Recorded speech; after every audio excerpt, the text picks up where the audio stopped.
말씀 제목은 여호와를 소망하는 자들입니다. 여호와를 소망하는 자들 중에 오늘 다윗이 여호와를 소망하는 고백을 이 시로, 아름다운 시로 오늘 고백했습니다. 끝까지 다 읽고 싶지만 다 읽기는 여러분 이후에 개인적으로 꼭 한번 묵상해 보시고, 아마 1절부터 9절까지의 이 내용들이 또 뒤에 좀 반복되는 부분들이 많기 때문에 여기까지만 좀 보겠는데요. 오늘 제일 처음에 1, 2절에 이렇게 먼저 시작되죠. 서론이 바로 1, 2절입니다. 우리가 살아가는 모든 삶에, 이 땅에 사는 동안에, 이 세상 나라에 사는 동안에는 끝없이 반복되는 저 이야기들이죠. 볼까요?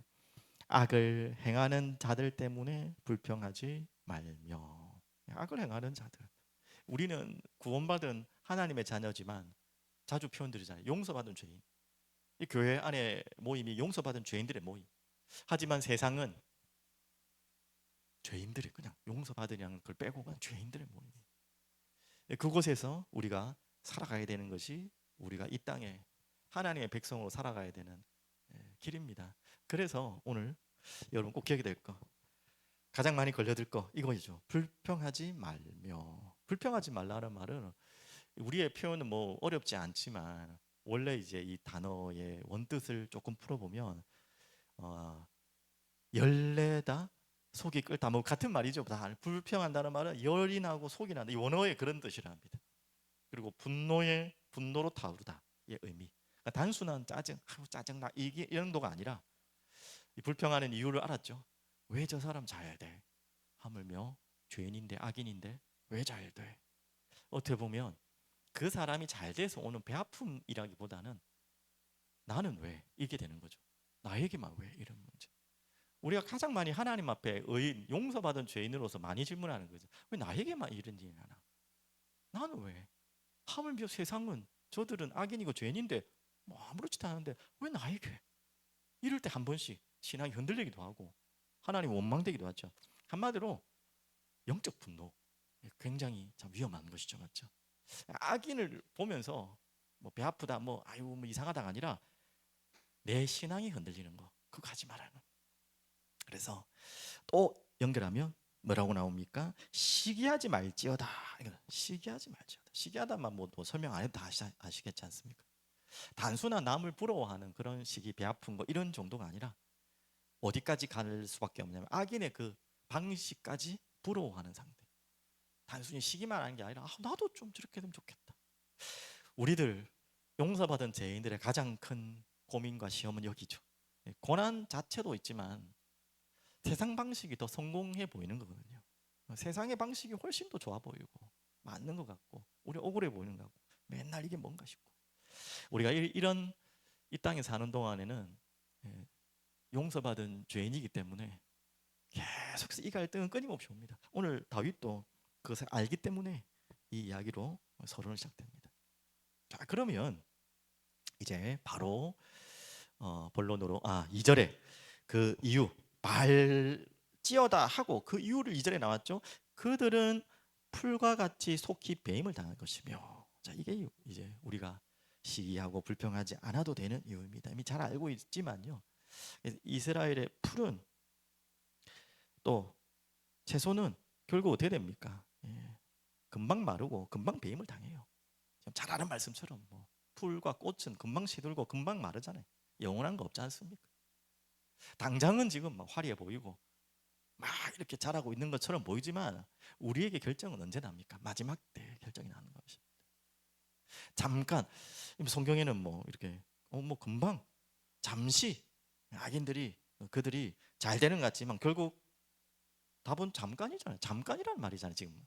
그러니까 너무 거기 불평하고 시기하지 마라 말인데, 과연 그렇던가요? 여러분 살아보니까 끝까지 뭐 그냥 잘 먹고 잘 사는 것 같고 잘 되는 것 같고 더 뭐 오래오래 건강하게 사는 것 같고, 그렇게까지 볼 때도 있잖아요. 잠깐이 아닌데요. 그들에겐 잠깐이 아니고 계속 잘 되는 것 같고, 우리에게는 잠깐 고난당하였는데 계속 고난당하는 것 같고 그럴 때도 있거든요. 근데 이 세상에 살 때 우리 기준으로 생각하니까 잠깐이 우리에겐 잠깐이 아닌 것 같고 그들에게도 잠깐이 아닌 것 같지만, 영원한 시간을 여러분 아시잖아요. 마지막 우리가 그 시간에 딱 오면 결론 나는 거예요. 우리의 죽음은 영혼으로 들어가는 문이라고 다 알고 있지 않습니까? 영혼으로 들어가서는 그 영원한 시간과 우리가 살아가는 게 아무리 길어봐야 100년 비교하면 그게 잠깐이에요. 우리의 고난도 우리가 고난처럼 당하는 것도 잠깐이에요. 의인들이 대단해 보이고 막 우리가 불평할 만큼 시기할 만큼 대단해 보여도 그것도 잠깐. 여러분 꼭 기억하십시오. 반드시 모든 사람에게는 마지막 순간이 오고, 더 무서운 것은 죽음을 말하는 끝이 아니고요, 심판이 있습니다. 잘 알지 않습니까? 그걸 본다면 불평하거나 시기하거나, 또 반대로 우리에게 와 있는 고난과 안 되는 것 때문에 또 그것 때문에도 또 불평하고 하나님 앞에 원망할, 우리는 끈덕지가 참 많지만 그렇게 할 필요 없다라는 것을 다윗은 알고 있습니다. 거기에 가장 많은 어려움을 당한 분 중에 한 분 아닙니까? 자, 그러면 다윗이 말하고 있는, 오늘 이제 하나하나 말하고 있습니다. 정말 여호와를 소망하는 자들의 첫 번째는 무엇을 하라고 하면 3절 한번 다 읽어볼게요. 여호와를 의뢰하고 선을 행하라. 땅에 머무는 동안 그의 성실을 먹을거리로 삼을지어다. 너무 표현이 아름답죠. 조금 해석이 좀 필요한 부분인데요. 여호와를 의뢰하고 선을 행하라. 의뢰하고 선을 행한다는 말은 뭐 그렇게 어렵지 않지 않습니까? 의뢰하라, 기대라는 거예요. 그냥 기대라. 그리고 맡기라, 같은 말이죠. 그리고 중심을 그곳에 두라는 거예요. 기대고 맡기는, 뭔가 뭐 가게에 뭐 맡기고 또 찾아오고 그런 거 말고 완전히 다 맡겨. 내 뭐 옷이나 내 빨래를 세탁소에 맡겼다가 또 찾아오는 거 말고 완전히 다, 다시 찾아오지 말고 기대고 맡기고 내 중심까지 다 바꾸라는 거예요. 그리고 선을 행하라는 말은 뭐 그냥 우리의 육신적인 도덕적인 선도 말하겠지만, 연결해서 하나님 앞에, 하나님 앞에서 우리가 코람데오란 말 쓰잖아요. 또 우리 이번 주에도 말씀 받은 것처럼 세상 가운데 살아가는 가운데 억울하고 불평될 일 많지만, 그들이 눈 가리고 사람들에게 기뻐하는 것처럼 잠시 막 이렇게 눈 가리고 속이고 자기 유익을 차지하고, 그것을 볼 때 우리는 억울하고 배 아프고 그럴 때 있잖아요. 거기에 끌려가지 말고, 거기에 그대로 그 방법대로 살지 말고, 하나님 앞에서 손해 보더라도 좀 억울하더라도 불평하지 말고 반대로 정말 사랑하고 거룩한 삶으로 그 방향으로 나아가라는, 우리가 너무 잘 알고 있는 말씀입니다. 그리고 오늘 좀 재미난 단어가 그 다음에 땅에 머무는 동안, 그냥 표현은 뭐 이 땅에 사는 동안이라고 해석될 수 있지만 조금 더 깊은 의미가 있습니다.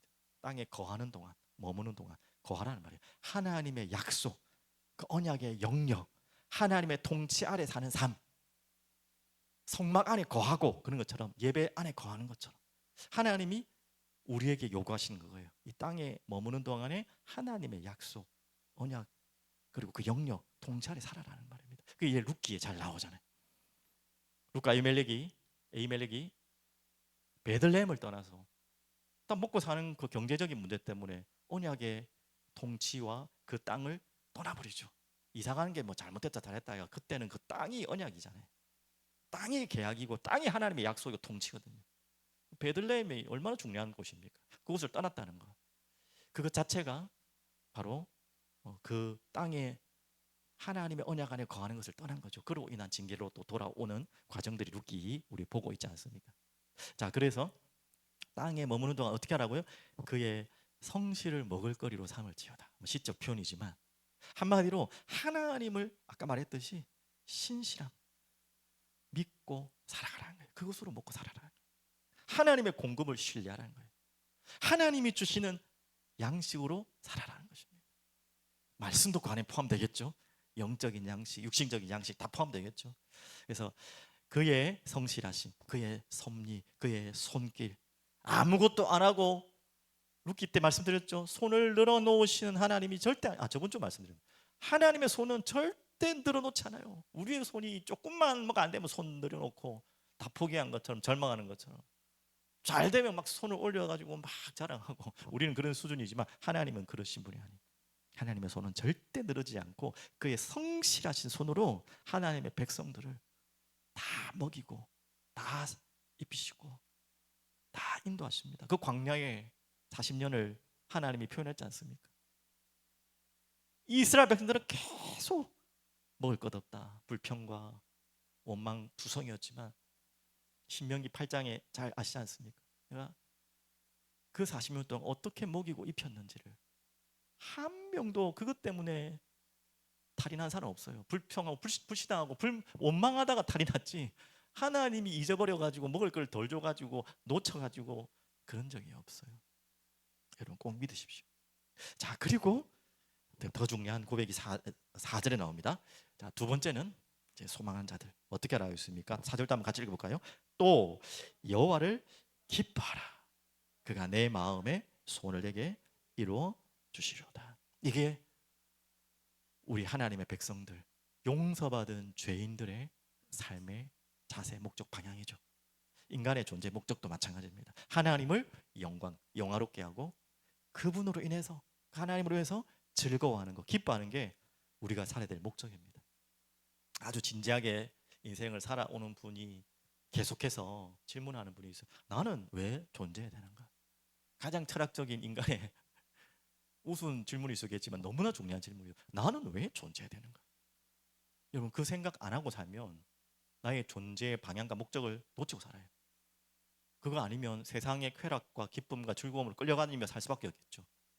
그건 잠시 지나가는 영원한 기쁨이 아닌데, 우리가 존재하는 목적, 우리가 행복한 이유, 행복할 수밖에 없는 이유는 뭐냐면 하나님께 영광 돌리는 존재이기 때문에, 그렇게 지음받았기 때문에, 그래서 행복한 존재. 그거 놓치면 우리는 어떤 것도 행복할 수 없는 존재예요.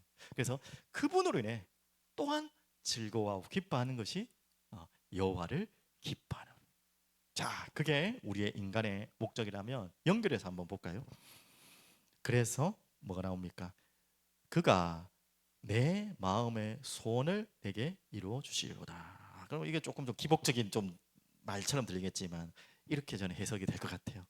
여호와를 정말 기뻐하는 나의 인간의 목적이 되고 그것이 내게 기쁨이 되고 내 삶의 이유가 된다면 여러분 소원이 뭐가 되겠습니까?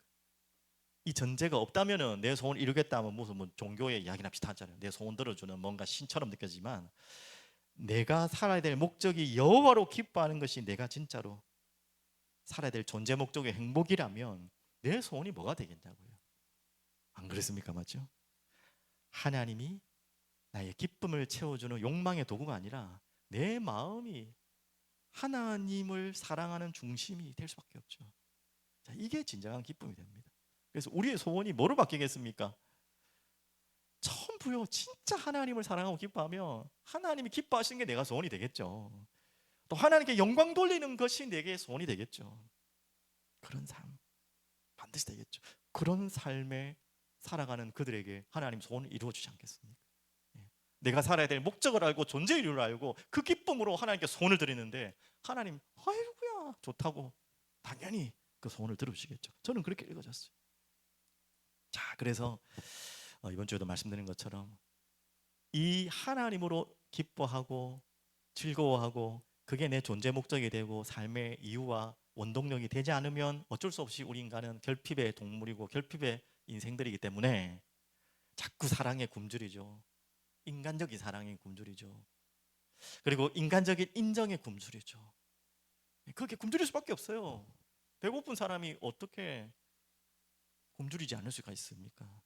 사랑의 결핍이 있고 인정의 결핍이 있는데 우리는 그렇게 부족한 걸 채워갈 수밖에 없는 게 본능적인 삶이죠. 그러니까 결국 사람에게 집착할 수밖에 없고 사람에게 또 실망할 수밖에 없고, 안 그렇겠습니까? 맞죠? 이번에도 매월마다 목회자 모임 저기 아시다 수영도 교회에서 하는데, 이번에 이제 LA 동양성교회 강중민 목사님이라고 뒤에도 우리 책 있는데, 저도 청소년 때 그분 책 많이 읽었거든요. 참 좋은 책이 많은데 굉장한 목회 어려움을 많이 겪었었어요. 목회자들에게만, 사모님 목사님도 있으니까 목회자들에게만 할 수 있는 자신의 어려움들을 이야기하는데, 아이고 뭐 그분 앞에서는 어떤 목회자도 아이고 목회가 참 힘들었습니다 할 말 못할 만큼, 뭐 이게 뭐 누가 보니까 제가 참 민망해서 말 못하지만 하여튼 너무나 어려움을 당했어요. 그래서 얼마나 그 다른 어려움이 아니라 전부 사람에 대한 어려움 아닙니까? 그 사람에 대한 어려움인데 그분이 이제 그 어려움을 이겨냈던 것은 당연히 하나님 말씀이죠. 그래서 이야기를 하더라고요. 사람한테 너무 놀라지 마라. 사람한테 놀라지 마라. 무슨 말입니까? 사람 원래 그런 거다. 성경 봐라. 사람한테 놀라지 마라. 아니 저 사람이 어떻게 그럴 수가 있어? 아니 저 사람이 안 그런 사람인데 어떻게 저럴 수 있어? 놀라지 마라. 사람은 한순간에 악해지고 이상해질 수 있는 게 사람이다. 이상한 게 아니고 그게 사람이다. 그 이야기를 하더라고. 그래서 그 말은 실망하지 마란 말이에요. 결국 너무 기대하니까 실망하는 거지. 네. 그렇다고 사람을 깔보고 무시하고 이 말은 아니죠. 존중하고 존귀하게 느껴야 되는데 너무 기대하고 실망하지 마란 말이에요. 기대한 만큼 실망하니까 그 이야기를 하시더라고. 그래서 그 이야기까지 하더라고. 이건 자기 자신 이야기 아니지만 목사님들은 목회하다가 뺨 맞아 본 적 있냐 그러더라고요. 나는 그 처음에는 야 뺨까지 맞아봤나? 여러분 신앙생활 하는데 뭐 하여튼 누군가에게 뺨을 맞아봤다. 여러분 신앙생활 할 수 있겠습니까? 최소한 그 교회에서 못 하겠죠, 맞죠? 제가 여러분한테 땀을 맞았다면 제가 진짜 아무리 뭐 해야겠지만 쉽진 않을 것 같아요. 근데 그 이야기는 아니고 다행히. 근데 저도 한번 생각을 해봤어요. 과연 가능할까? 내가 할 수 있을까? 뭐 어느 교회에서 목회를 하기 전에 내가 목사로서 이제 할 수 있을까? 내가 잘못했던 잘했던 상관없이 억울하든 맞죠? 근데 그 이야기를 하려는 게 아니라 뭘 이야기하냐면 예수님 봐라. 예수님 보십시오. 뺨만 맞았습니까? 뭐 침도 맞고 뭐 그 뒤에 뭐 말할 필요도 없이 다 알잖아요. 예수님이면 단 하나의 잘못한 것도 없고 실수도 없고 잘못한 말씀 안 했고 했는데도 뺨 맞았다. 그리고 그대로 십자가. 우리는 뭐 잘못 해놓고도 뺨 맞아도 할 말이 없지 않나 얘기를 하던데 좀 우습긴 해도 무슨 말을 하는 거 아시겠죠? 그러니까 인간은 어떻게 그렇게 너무 뭐 비할 건 없지만 어떤 인간도 놀랄 필요가 없어요. 놀랄 필요도 없고 반대로 기대할 필요도 없고 그 대신에 다시 말씀드리지만 사랑하고 서로 주님께로 기대고 십자가로 나아가고 십자가에 붙들려 있지 않으면 인간은 소망 없는 존재예요. 우리가 용서받은 죄인이라는 단어가 계속 제 마음에 맴돌고 여러분에게도 계속 전달하게 되는데 진짜 기억하십시오. 우리는 용서받은 죄인입니다. 그래서 용서받은 죄인이라는 단어를 신학적인 용어로 여러분 다 아는 단어입니다. 뭐라고 하는지 아십니까? 네, 그게 칭의예요. 그냥 의인이라 하면 되지 왜 또 칭자를 왜 붙입니까? 칭 이게 참 교묘한 단어거든요. 그냥 의인 됐다 이러면 되잖아요. 근데 칭의 이 말은 의로 칭해준다는 거지 우리가 의인으로 완전히 본성 자체가 다 바뀌는 건 아니에요. 예를 들면 이게 뭐 정확한 비유는 들 수 없겠지만 우리나라에는 뭐 우리나라도 그렇지 뭐 전 세계도 그런 법이 있는지는 모르겠습니다. 혹시 뭐 저쪽 어디 법이 있는지 모르겠지만 제가 하여튼 죽을 큰 죄를 지었어요. 그래서 법정에 뭐 하여튼 뭐 최소 뭐 중형을 받아요. 뭐 사형까지도 갈 수 있는 중형을 받았어요. 그런데 우리 아버님이 저를 사랑하니까 법정에 가서 판사에게 제가 그 벌을 다 받겠습니다. 뭐 우리나라의 법도 없고 세계에 제가 알고 있는 법에는 그런 법은 없어요. 그런데 있다고 치면 그렇게 누군가가 와서 된다고 하면 그게 이제 그런 법이라면 이제 저희 아버님이 나를 대신해서 하여튼 뭐 그 벌을 받든 사형을 당하든 그 대신에 조건이 있겠죠. 죄를 지은 나는 석방해주고 죄가 사라지는 거예요. 그렇게 판결한단 말이에요. 그런 법이 있다면 세상의 법이 그런 법 없겠지만 하나님의 지금 우리에게 하신 말씀이 그거죠. 이게 칭이에요. 그러면은 자 이제 나를 위해 아버님이 돌아가셨던 그 벌을 받고 계시니까 법적으로 그래서 나는 그 죄를 이제 사면 받았다면 땅땅땅 이순규 이제는 그 대신했기 때문에 이제부터 뭐 법이 끝났다, 뭐 죄가 끝났다, 뭐 무죄다, 뭐 이렇게 됐다. 말이 안 되는 이야기지만 그게 칭의하고 비슷한 단어입니다. 우리가 그렇다고 내가 이제 나는 이제 죄 완전히 사라졌고 엉덩이 깨끗한 존재고 그렇습니까? 아니잖아요, 맞죠? 법적으로 이제는 죄에 대한 형벌이 끝났고 의인으로 칭해진 것이지 죄성을 가지고 있다는 거예요. 이거 뭐 정확한 비유는 안 되지만 그렇게 이해를 하셔야 돼요. 그만큼 우리는 부족한 존재고 은혜가 필요하고 십자가가 필요하고 반대로 말하면 그 은혜에 감격하며 기뻐하며 감사하고 살 수밖에 없는 존재예요. 그래서 우리는 여호와를 기뻐할 수밖에 없는 존재예요. 그분으로 감사하고 기뻐하는 것만으로도 부족한 존재. 그게 제일 안 되는 이유가 뭐냐면 자꾸 사람한테 실망하네 그러잖아요. 교회 안에서든 교회 밖에서는 차라리 덜 실망하죠. 원래 그런 죄인이니까. 근데 교회 안에서 실망하는 그거잖아요. 아니 교인이 왜 저러냐? 예수 믿는 게 왜 저러냐? 근데 기억하십시오. 용서받은 죄인이에요, 맞죠? 그것도 실망할 필요가 없어요. 당연히 우리가 바뀌어야겠지만 꼭 기억하십시오. 그러면서 이제 마지막 세 번째 다윗은 이렇게 말하고 있습니다. 이제 5절부터 8절까지 다 연결해서 한번 한 문맥으로 제가 했는데요.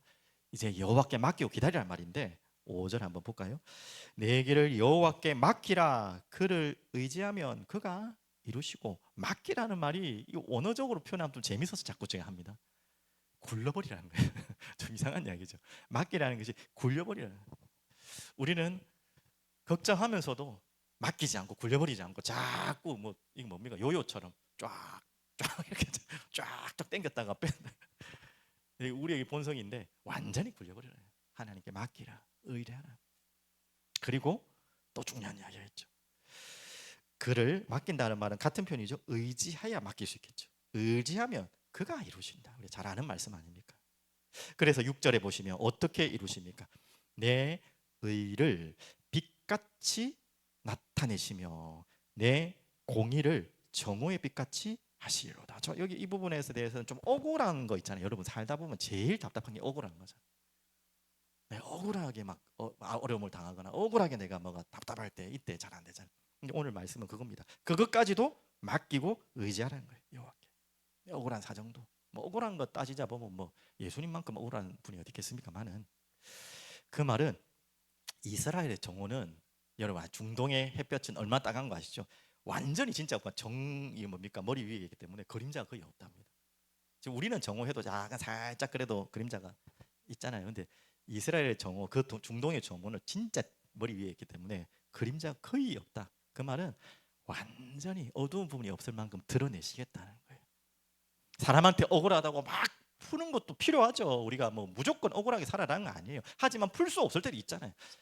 그거 풀고 인정받으려고 하지 말고, 그거 갖고 막 답답해서 조급해하지 말고, 기다리란 말은 하나님의 때에 하나님께서 반드시 밝혀 드러내신다. 이 땅에서 안 되면 천국에서라도 드러내주시니까 너무 억울해하지 마시고, 그렇게 이야기하고 있고요. 7절에 보시면 이렇게 말합니다.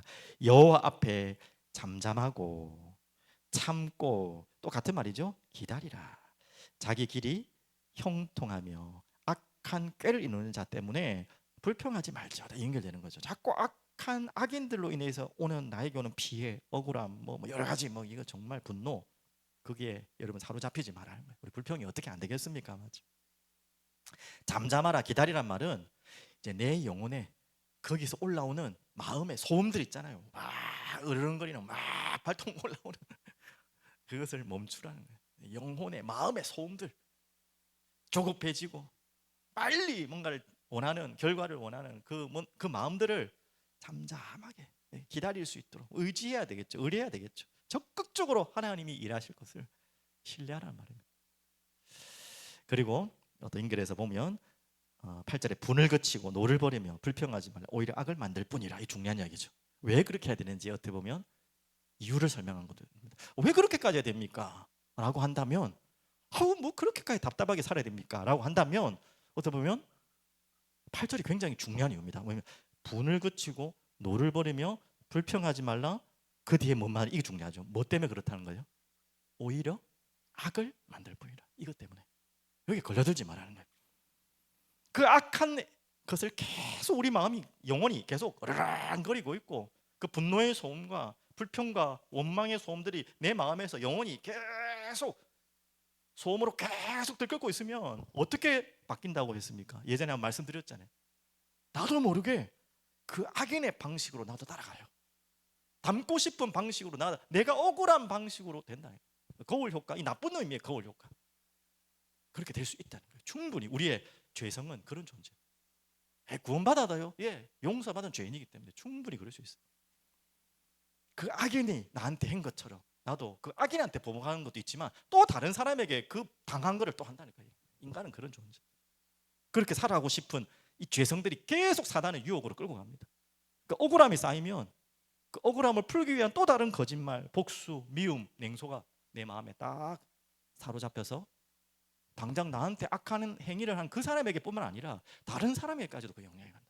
그러니까 죄의 뭡니까? 확산, 죄의 오염, 죄의 심각성이라는 게 이런 거. 그거 때문이라도 하지 말라는 거예요. 기다리고 잠잠하라. 하나님을 적극적으로 믿고 신뢰하라. 다 이스라엘의 정오같이 다 공의와 의로운 것은 하나님 드러내 주실 것이다. 그렇게 이해하고 있습니다. 자, 그래서 결론적으로 마지막 말씀드리면 우리의 소망 결국 이것이 있기 때문에 기다릴 수 있는 거죠. 자, 9절이죠. 진실로 악을 행하는 자들은 끊어질 것입니다. 우리가 뭘 그렇게 안 해도 됩니다. 여호와를 소망하는 자들은 반대로 뭐합니까? 땅을 차지하리라. 부동산 부자 되겠죠. 예, 그런 의미가 아닌가 아시죠? 이 땅은 우리 뭐 마태복음에 나오잖아요. 온유한 자에게 기업을 땅을 준다. 이 말은 무엇입니까? 바로 하나님의 나라.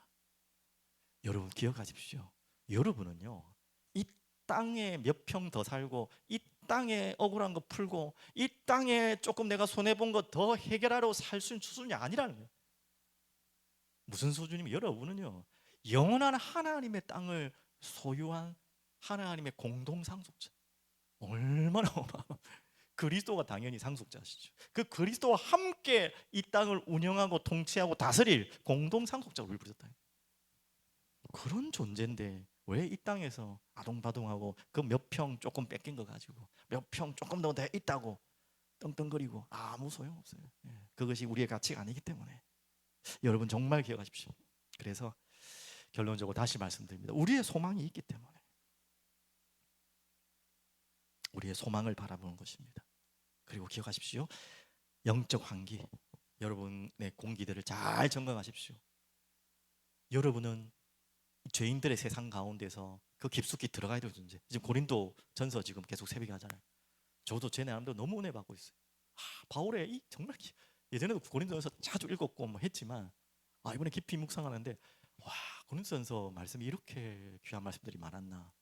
뭐 인용은 참 부분에서 많이 했지만 쫙 같이 한번 이렇게 해보니까 너무나 귀한 말씀이 많아요. 결국 그 이야기잖아요. 고린도. 그 고린도라는 세상의 가장 중심.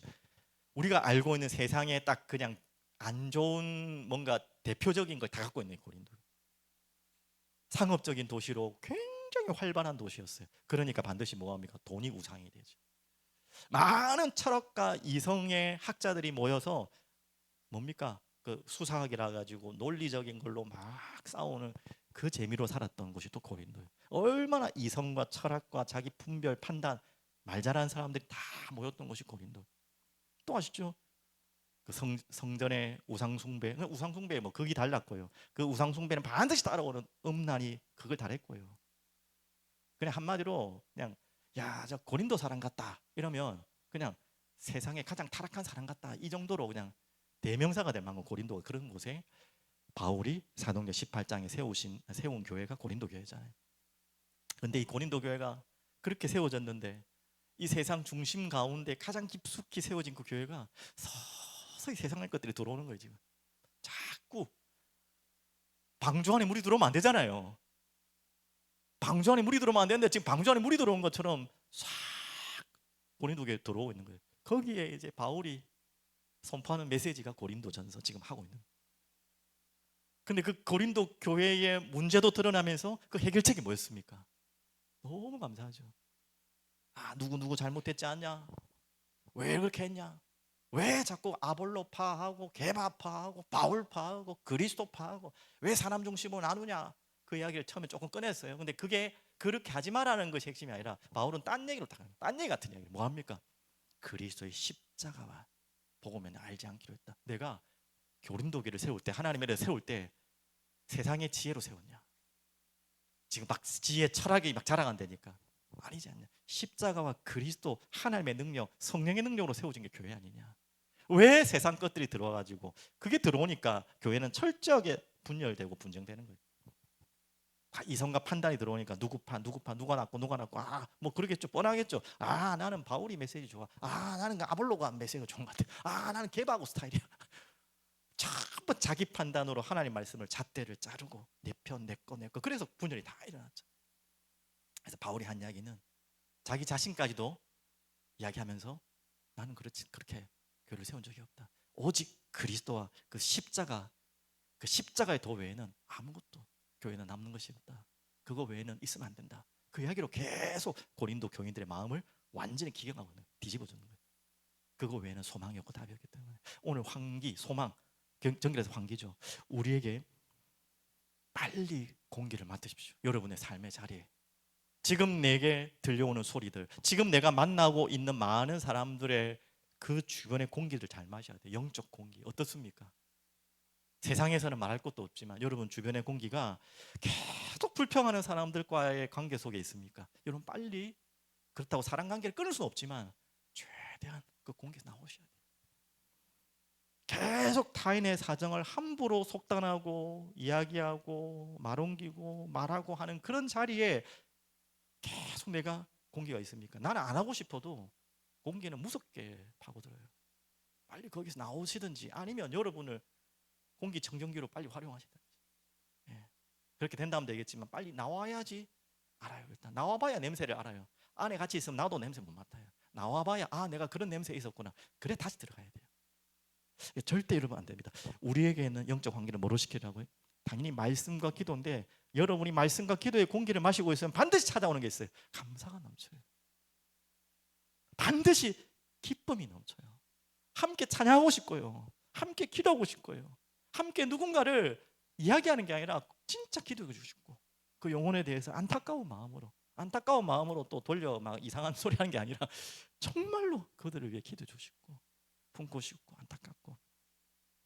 여러분 정말 이 하나님의 나라의 백성으로 그런 영적 환기를 잘 점검해 보시고 여러분 빨리 그 환기 속에서 여러분 하나님 신선한 공기를 마시고 그 자리를 완전 떠나란 말이 아니에요. 다시 가서 또 신선한 공기를 여러분에게 하나님께서 허락하셔서 여러분을 통해 또 그 공기를 바꾸는 그런 삶으로 소망으로 하나님 나라로 우리 이끄실 줄 믿습니다.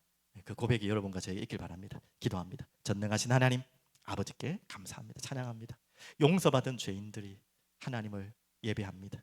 용서받은 죄인이 절망 가운데 그리스도를 붙잡고 영원한 소망과 하나님의 나라로 기뻐 감사하고 찬양하며 주께로 내 일평생 영광 돌리는 삶을 살고자 합니다.